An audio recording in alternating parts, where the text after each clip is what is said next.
Hello, my name is Sawako Ama. Welcome to my kitchen. And in this video, I'm putting together all the toppings for ramen and putting the noodles and the broth together. And then the ingredients today is the very authentic and typical toppings for ramen. So many of the ramen store in Japan have this basic toppings. And you can do a variation, your own variation of it, and then in the future video I can talk about other topping options. So here's the ingredients. First, you don't want to miss this, chashu pork, we call it yaki buta. And this I use black pork, kuro buta from Kagoshima because I'm in Kagoshima, and then I can get really good kuro buta from the local butcher. So I made the chashu, homemade chashu, and you can see the chashu recipe, how to make chashu, in the other video, and then the link below. And egg, nitamago, or the ramen egg. This is soft boiled and then flavored in the kayashi sauce, marinated in kayashi sauce. And that video is, the link is below too. And the green onion, we call it negi. Japanese negi is mostly green. And I live in America. In America, we have green onions, mostly half white and then green part, half green part, and thicker. Japanese negi is small, but you can use the green onion. Moyashi, the sprouts, it's a mung bean sprouts, it's usually the one we use, and then lightly steamed. This is still raw. And sometimes I use sunflower sprouts and other sprouts, the bigger sprouts. And then I top them on the top of ramen, some usually raw. But if it's a mung bean, I usually steam very quickly in the hot water, blanch it. And nori seaweed, so this is another seaweed. This is the flavored one. So if you're using the flavored one, and if you want to avoid MSG, look at the ingredients. Most of the flavored one are contains MSG. The Korean one is nice too because they're flavored already. It's very simple ingredients: salt and then olive oil or sesame oil or other oil. So Korean flavored oil or snack nori works fine too. And I have the kaeshi and the rayu that I made. So how to make kaeshi, and then kaeshi sauce and then homemade rayu. The links are below. So you also need a broth stock, soup stock for making ramen. So I made the tonkotsu, the pork bone and chicken bones bone soup for the basic tonkotsu ramen. You can use other soup stock, the store-bought soup stock. Now the bone soup is so popular, you probably can find the frozen one or the powdered form. Most of the store-bought one have flavored already in it herbs.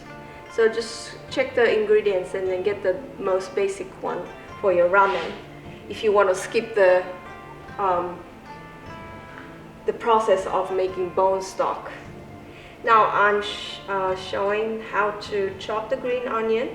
So green onions is pretty long, so I usually cut it in half first, and then the bottom, that's where you don't want to eat, so you're gonna cut them off, compost, and fold together. Always curl your fingers, and then slice. I like thin slice. The thickness, it's your preference how thick you want, but if it's too thick, it would overpower the ramen flavor. So I like to chop thin, especially if you have a green onion which is bigger than this, you might want to chop it very fine.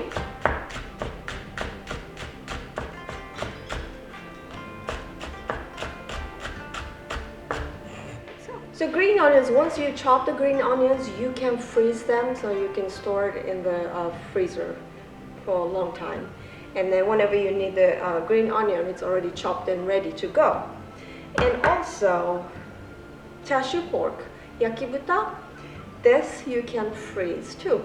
So you make a bunch and then slice them and then freeze them and then take them out when you have your ramen. So I'm warming just 1 serving of broth, bone broth. There's nothing in it yet. When you make the broth, you might have less broth than you need. So it's concentrated. I have about 1 cup and quarter here, and then I need 1 cup and a half for 1 serving. So you can add water or kombu water would be probably the best, and just don't put more than a 1/4 cup because they will dilute too much. And if you're making for many people, I would put kaeshi sauce here or a miso and then salt, and then make the soup broth here. But at ramen store, I will show you how they do it in ramen store for 1 serving.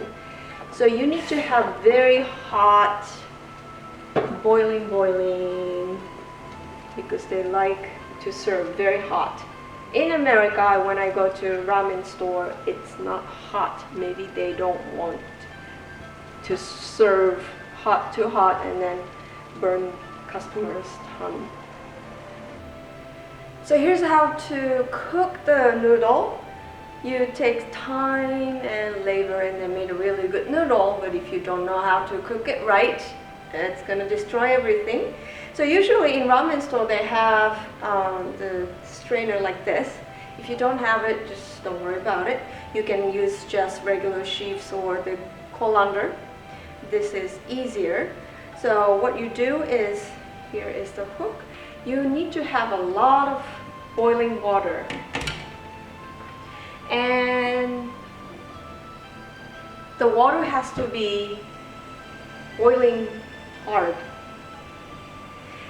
If you are using the fresh noodle, like we just made the fresh noodle, it will take less than a minute to cook, and you want al dente. And if you have store-bought one, it's already dry, just follow the direction, it's written in the package.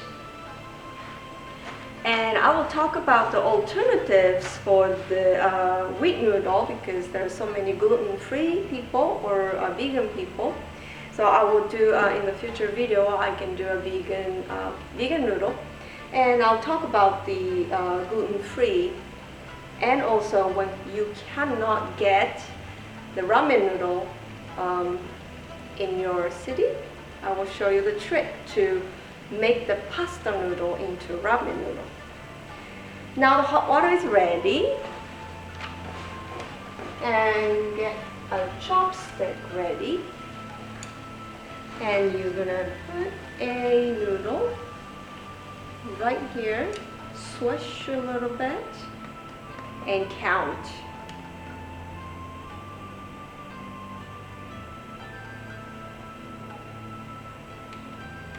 This is the moment of the meditation. 20 seconds, 30 seconds, and around 30 seconds you can taste the noodle and then see how it's doing. This noodle takes about 40 to 50 seconds. And here's another critical part.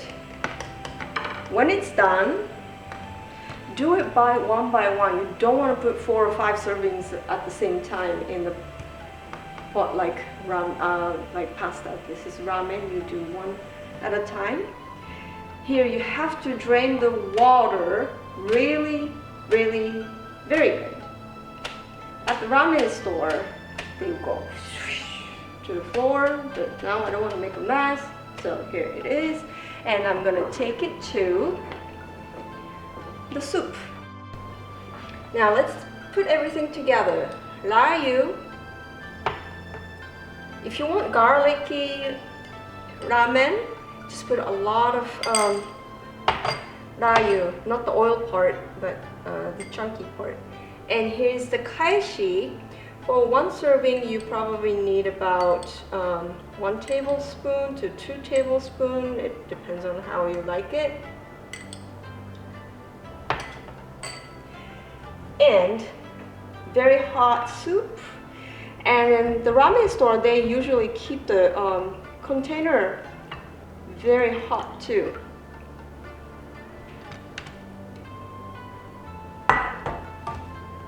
And I just cooked the noodle, and then here, and switch just a little.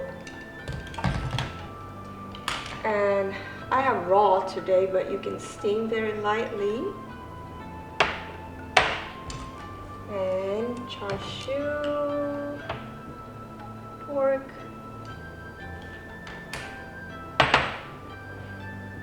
eggs, green onion,